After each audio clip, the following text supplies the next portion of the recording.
بسم الله الرحمن الرحيم waxaan maanta isugu yeeray bahda saxaafadda ee deegaanka in aan idin la wadaago mowqifka ururka ee ku aadan colaadda muddada sanadka iyo waxa la jira socotay iyo marxaladaha siyaasadeed ee deegaanku maanta marayo iyo guud ahaan dalka xaaladda guud ee deegaanku waxa ka jirta abaar ba'an oo runtii saameyn ku yeelatay dad iyo dunyaba abaartaasi waxay ka dhalatay kadib kolkii roobabkii gugu ay yaraadeen kuwii dayrtana ay iyaguna sidii la rabay ayna u diin ama aan dhulka intiisa badan ba ayna ka diin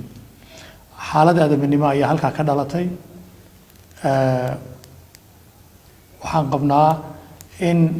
ay dadku maanta maalin looga baahan yihiin gargaar inuuna jirin waxaan marka ka codsanaynaa dowladda federaalka dowladda deegaanka hay-adaha caalamiga ah iyo hay-adaha maxalliga ahba in ay dadaal dheeri ah geliyaan sidii ay dadkan tabaalaysan wax u tari lahaayeen runtii Soomaalidu waa dad ku tiirsan xoolaha haddii xooluhu ay daaq iyo biyaba waayaan dadkuna waa la dhimanayaa hadda waxaa jirta xaalad adag oo aadamnimo ah waxaan cod dheer ku leenahay oo aanu ka codsanaynaa cid kasta oo ay khusayso hawshani inay gurmadkeeda iyo dadaalkeeda ay laban laabto oo ay dadka maatida ah ee aan waxba haysanin ay gargaar u fidiyaan markaan intaa kaga baxo xaaladda abaarta ee jirta deegaanka Soomaalidu guud ahaan waxaa ka jira xasilooni iyo deganaan siyaasadeed oo inta badan aan ka jirin dalka intiisa kale oo aan isleeyahay marka aad fiiriso oo barbar dhigto gobolka Soomaalidu waa meesha ugu xasiloon waa meesha ugu nabdoon waa meesha nolosha caadiga ah dadku si caadi ah noloshooda ay u wataan marka dib u jaleecnana mandiqada geeska Afrika meelaha ugu colaadda badan ugu dhibka badan ayuu ahaa gobolku 27 sanadood ee TPLF ka talinaysay waxa ka jirta xasilooni darro sharci darro waxa ka jiray dilal dadka la iskaga fuliyo oo aan sharci loo marin dadka oo la iska gumaado xoolaha oo la iska dhaco dadka oo la iska laakiin maanta way ka bedelan tahay runtii xasiloonida ka jirta geeska Afrika waa meesha ugu fiican ayuu gobolku noqonayaa marka waxaan leenahay qowmiyadda Soomaalidu waxay kaga jirtaa meel wanaagsan wada tashiga guud iyo wada tashiga gaarka ah waxaan leenahay marka dadku ha u midoobaan danahooda guud iyo yaani danaha shacbiga ee Soomaaliyeed marxaladda guud ee dalku maraya maanta waa meel xasaasi ah dalku wuxuu ku jiraa dagaal waxa waqooyiga ka socda dagaal muddo sanad ah wuxuu taagan yahay dalku iskoos siyaasadeed waxaa jirta TPLF oo xukunka laga qaaday 2018 ayaa mar kale isku dayaysa inay saacadda dib u celiso oo ay dadka soo joojiso xilli laga soo gudbay waxaan aaminsanahay jawxa ahaan inaan dib loo celin karin saacadda inaan 91gii aan waqtigu noqon kareynin shucuubtu aan ahayn shucuubtii 91gii maamulku oo ahayn maamulkii 91gii waxaan saa u leeyahay waxa weeyaan waxaan taaganahay xilli laga soo gudbay caburintii cadaadiskii shucuubta cadaalad iyo xorriyadoonku marnaba ma aqbalayaan inay TPLF saacadda dib u celiso iyaduna uma celin karto markaan intaas ku soo koobo waxaad maalin dhaweyd arkayseen inay TPLF isku dayeysay inay Washington kaga dhawaaqdo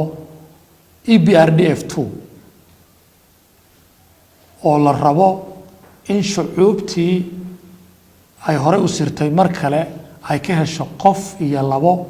ay rabto inay sawirka ku qurxisato kuwaas oo la rabo in loo soo xambaariyo ahdaafta iyo mabaadiida ay wadato TPLF ee ku salaysan dilka dhaca barakacinta iyo sitaanka shucuubaha kale waana EPRDF marnaba cidnaba waxba u ogolayn TPLF waxaan u aqoonsanahay inay tahay urur argagixiso waxaan u aqoonsanahay inay tahay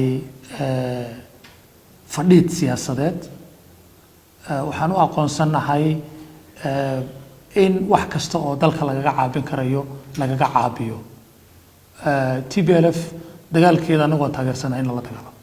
marka jooxa ahaan arinta Washington ka dhacday waxaa ku jiray qof aan rabnay inaan la wadaagno saxaafadda oo isla markaana ku dhawaaqay urur aan magaciisa la garanayn ma jirto xiriir ka dhaxeeya ururka uu ninkaasi ku dhawaaqay iyo jabhadda mana jirto ujeedo ninkaasi oo ku shaqeynayo oo ay jabhaddu leedahay mabaadi'dii jabhadda waa uu ka tallaabsaday mana aha mid ku shaqeynaya mawaaqifta ururka jabhadda wadaniga xoreynta hogaadeynaya haddaba dadka Soomaalida ah ee dowlad deegaanka ku dhaqan masiirkooda waxaa lagaga talinayaa oo lagaga tashanayaa magaalada Jigjiga shacbiga maamulka ururada siyaasiga ee jira ayaa ka tashanaya Beijing iyo Washington iyo Maqale midna ma yaalo go'aanka shacbiga Soomaaliyeed marka in arinta lagu baraarugsan yahay muhiim ah shacbiga Soomaaliyeed maanta xasilooni ma haystaa wuxuu haystaa xasilooni siyaasadeed iyadana sidoo kale waxa uu kala socda hanaanka nolosha yani oo dhameystiran bay haystaan dadku way kala hooseeyaan dabaqada way kala yihiin laakiin waxa deeqda waa amniga iyo cadaaladda waxa ka jirta gobolka deganaan siyaasadeed taasana dadka manfac u leh oo ay ka wada qayb qaadanayaan wax garadka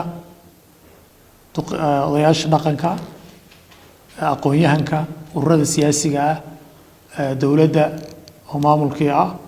iyo dhammaan shacabka oo si weyn iyaga laftoodu muddadii 3 sanada isbedelka ahayd aad ka dareemayso dalkeenu sida uu u degan yahay xaaladdu sida ay tahay